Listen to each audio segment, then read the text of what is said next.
বিশেষ করে আমার খামারে বাসায় হলো গাভীন গরু আছে, ভেড়ার বাচ্চাগুলো মানুষ করি হলো ওই গাভীনের দুধ দ্বারাই আমি মানুষ করি বাচ্চাগুলো। হ্যাঁ, অবশ্যই লাভ আছে। বাংলাদেশে যত আপনার খামারই থাকুক না কেন, তার থেকে আপনার দেশি ভেড়াতেই লাভজনক বেশি।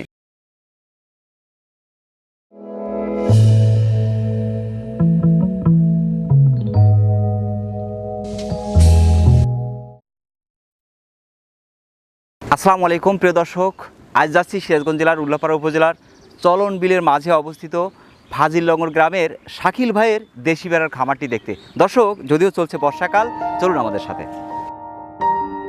এই মুহূর্তে অবস্থান করছি চলন বিল অঞ্চলে। আমরা প্রায় ভিডিওতেই বলে থাকি, বিশেষ করে বর্ষা মৌসুম, শীত এবং গ্রীষ্ম কয়েকটা সময় বিশেষ করে ছাগল এবং ভেড়ার জন্য কিন্তু দুঃসময়। আমরা সেই দুঃসময়টায় বিশেষ করে চলনবিল এলাকার যে মানুষজন ভেড়া ছাগল যেগুলো পালন করছে, সেগুলো এই দুঃসময় বিশেষ করে বলা হয় বর্ষাকাল। কারণ বর্ষা মৌসুমে আমাদের বাড়ির চারপাশে যে উঁচু জমিগুলো থাকে বা চারণভূমি যেগুলো আমরা ব্যবহার করি ভেড়া ছাগলের জন্য, সেগুলো কিন্তু পানিতে ডুবে যায়।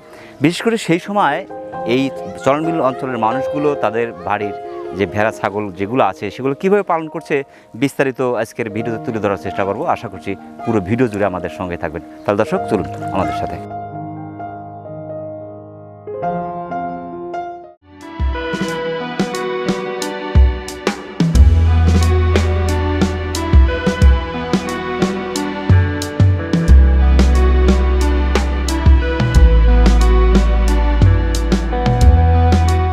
আসসালামু আলাইকুম। ওয়ালাইকুম আসসালাম। শাকিল ভাই, ভালো আছেন আপনি? জি ভাই, ভালো আছি। আপনি ভালো আছেন? জি আলহামদুলিল্লাহ। আরও কয়েকজন আছে শাকিল ভাই, আপনি আর একজন শাকিল ভাই, মানে নামগুলো সেম সেম হয়ে যাচ্ছে। এই যে ভেড়া পালন করছেন, ভেড়া আমার দেখা মতে যত প্রাণী আছে তার মধ্যে সবচেয়ে সভ্য প্রাণী, ঠান্ডা প্রাণী এবং বলা যায় অলস প্রাণী।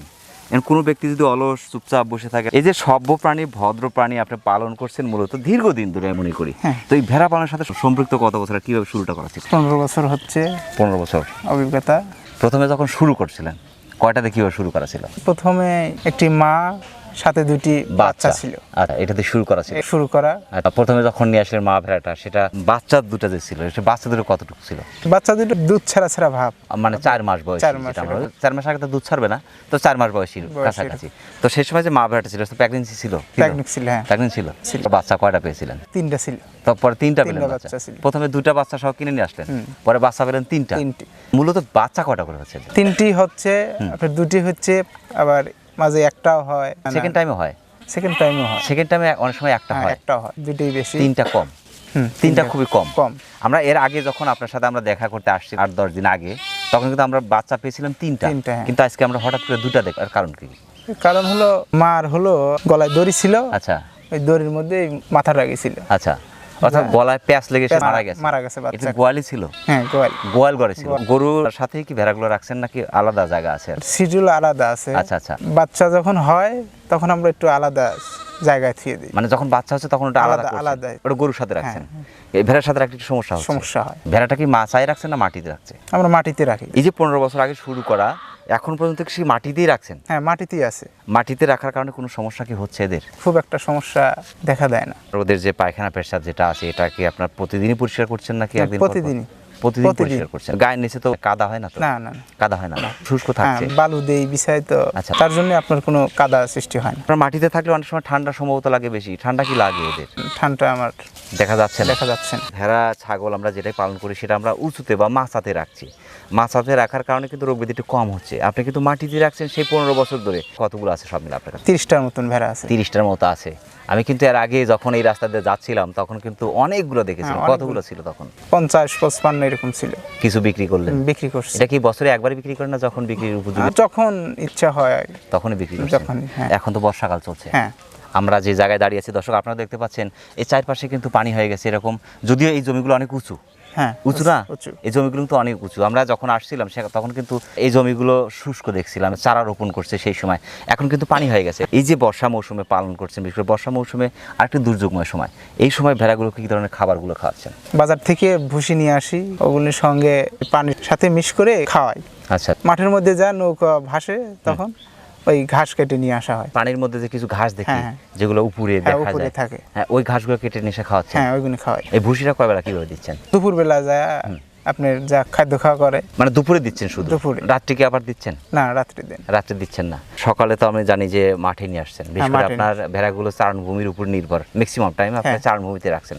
আশেপাশে ওই রকম চারণভূমি নাই যেখানে আপনার হাজার হাজার পালন করা যাবে বা ফাঁকা অনেক জমি আছে, এরকম জমি কিন্তু না, ম্যাক্সিমাম জমিতে কিন্তু আবাদ হয়। সেই সময় তো একটু সমস্যা হচ্ছে, কোথায় কিভাবে রাখছেন ভেড়াগুলোকে? এটা ভিটা আছে, ওখানে মাঠ ফলন হয়ে যায়, তখন মনে করেন যে 1 বিঘার মতন আমরা পতিত রাখি, গেমা ঘাস টাস বুনে টুনে ওর মধ্যে আমরা খাদ্য খাওয়া করি।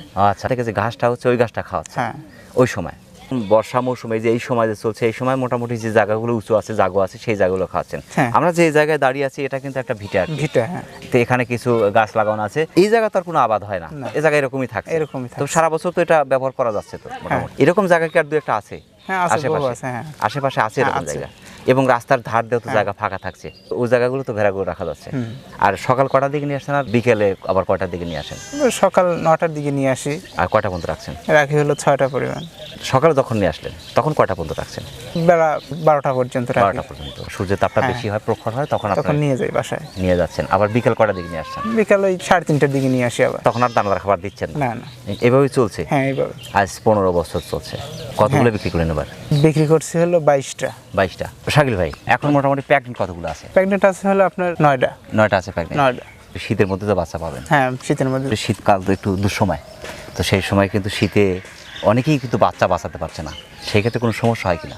আমার সমস্যা খুব একটা হতে দেয় না। জি। যখন বাচ্চা হয় তখন আমি গরুর গোয়ালে রাখছেন? গোয়ালে রাখি এবং চারপাশ দিয়ে আপনার আটকায় দিচ্ছেন যাতে শীতটা ভিতরে প্রবেশ করতে না পারে। শীতটা যাতে ভিতরে প্রবেশ না করে, এটাই হলো লক্ষণ আমাদের, বুঝলেন? তাছাড়া এমনি কোনো বাচ্চা কি মারা গেছে শীতকালে, এরকম অভিজ্ঞতা কি আছে? আমার শীতকালে এরকম বাচ্চা মারা যায় না। আপনার ওই সময় আমি হলো গরুর হলো আপনার দুধটা তাদেরকে আমি খাওয়াই। ও আচ্ছা আচ্ছা আচ্ছা, বুঝলেন? আমার প্রায়টাই বাচ্চা আপনার ওই পালে গরু আছে, আমি ওই গরুর দুধটাই আমি খাওয়াই। আচ্ছা। এমনি মায়ের তো বুকের দুধ খাই আমি, আবার তারপরেও গরুর দুধ খাই। এর জন্য আমার বাচ্চা সহজে নষ্ট হয়। 3টা হচ্ছে, তখন তো একটা গরুর দুধ খাওয়াতে হচ্ছে। হ্যাঁ, আমি 3টা হলেও খাওয়াই, 2টা হলেও খাই। 2টা হলেই খাওয়াচ্ছেন? আমি খাওয়াচ্ছি। এখান থেকে জাত উন্নয়নের কোনো পরিকল্পনা আছে কিনা? জাত উন্নয়ন করার পরিকল্পনা আছে। আচ্ছা, সেই ক্ষেত্রে কি গাড়ল পাঠা দিতে চাচ্ছেন একটা? হ্যাঁ, পাঠা দিতে চাচ্ছি। গাড়ল পাঠা দিলে সেখান থেকে অটোমেটিক জাতটা উন্নয়ন হয়ে যাবে, আসবে। হ্যাঁ, একটু বড় সাইজ হবে।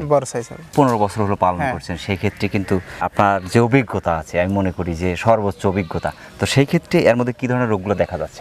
ভ্যাকসিনটা দেওয়া দরকার। জি, ভ্যাকসিন কি ব্যবহার করা আছে? হ্যাঁ, ব্যবহার করা আছে। এটা কয় মাস পর পর দিচ্ছেন? আমি 1 বছর পর পর দিই। 1 বছর পর? 1 বছর পর। এখন তো 6 মাস পর পর দিচ্ছে। আমি 1 বছর পর পর দিই। কিডনি ট্যাবলেট দেওয়া আছে তো? হ্যাঁ, কিডনি ডোজ দেওয়া আছে। এটা কতদিন পর পর দিচ্ছেন? 6 মাস পর পর। এটা 3 মাস পর পর দেবেন? 3 মাস পর পর। 3 মাস পর পর দেওয়াই উত্তম। ঠান্ডা জনিত কোনো সমস্যা দেখা যায় কিনা? ঠান্ডাও দেখা যায়। তখন কি ধরনের পদক্ষেপ নিচ্ছেন? তখন আমি সিরাপ খাওয়াই। সিরাপ দিলে কি ঠিক হচ্ছে? হ্যাঁ, ঠিক হয়। সিরাপ কোনটা দিচ্ছেন? নাপা সিরাপ।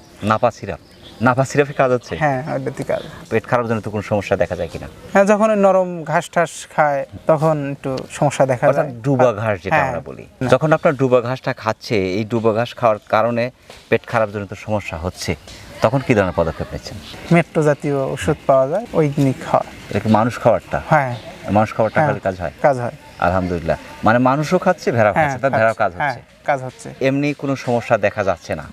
সমস্যা আর অধিকাংশ হয় হলো আপনার এই বৃষ্টি বাদল হলে কাদা মধ্যে চলাফেরা যখন করে, তখন ওই ক্যারের মধ্যে আপনার ঘা দেখা যায়, পায়ের খুঁড়ি। হ্যাঁ, খুঁড়ে ঘা দেখা যায়। আর তখন কি ধরনের পদক্ষেপ নিচ্ছেন? বেলজিয়াম নামে একটা মলম আছে, সেটা ব্যবহার করি। মলম দিলে ঠিক হচ্ছে? হ্যাঁ, ঠিক হচ্ছে। ভেড়া পালনে লাভ আছে তো? হ্যাঁ, আছে। লাভ আছে। বাংলাদেশে নতুন উদ্যোক্তা আছে অনেকেই চাচ্ছে আপনাদের মতো এরকম খামার করতে, বিশেষ করে ক্রস জাতের ভেড়া দিয়েই মানে তারা খামার করতে চাচ্ছে, তো সেই ক্ষেত্রে তাদের যদি একটু পরামর্শ দিতেন। জ্ঞান থেকে বলছি না, ভালো, এই জিনিসটা পালন করা খুব ভালো। আপনারা সৎ জ্ঞানে বা হালাল উপার্জন যেটা, সেটা দিয়ে আপনাদের করা উচিত। প্রিয় দর্শক, একজন অনার্স পড়ুয়া ছাত্র যদি এতগুলো ভেড়া নিয়ে 15 বছর স্টিল ভাই একটি খামার পরিচালনা করতে পারে, তাহলে আপনি পারবেন না কেন? আপনি অবশ্যই পারবেন। সেই ক্ষেত্রে অবশ্যই অভিজ্ঞতা সম্পন্ন খামারিদের কাছ থেকে ভালো করে জেনে এবং বুঝে এবং শিখে করবেন। সবচেয়ে ভালো হয় উপজেলা প্রাণী সম্পদ অফিস থেকে একটু কোর্স করে যদি শুরু করতে পারেন, আমার মনে হয় সবচেয়ে ভালো হয়। শাকিল ভাই, আপনার সাথে কথা বলে আমার অনেক ভালো লাগলো। আমাদের রাখাল বন্ধু চ্যানেলের পক্ষ থেকে আপনাকে অসংখ্য ধন্যবাদ। সেই সাথে আপনার এই দেশি ভেড়ার খামারের উত্তর সফলতা ধন্যবাদ। ইনশাআল্লাহ ভালো থাকবেন। আসসালামু আলাইকুম। ওয়ালাইকুম আসসালাম। প্রিয় দর্শক, আবারও সকলের সুস্বাস্থ্য এবং দীর্ঘায়ু কামনা করে আজকের মতো আমাদের শাকিল ভাইয়ের দেশি ভেড়ার খামার থেকে বিদায় নিচ্ছি। সকলে ভালো থাকবেন, সুস্থ থাকবেন। আল্লাহ হাফেজ।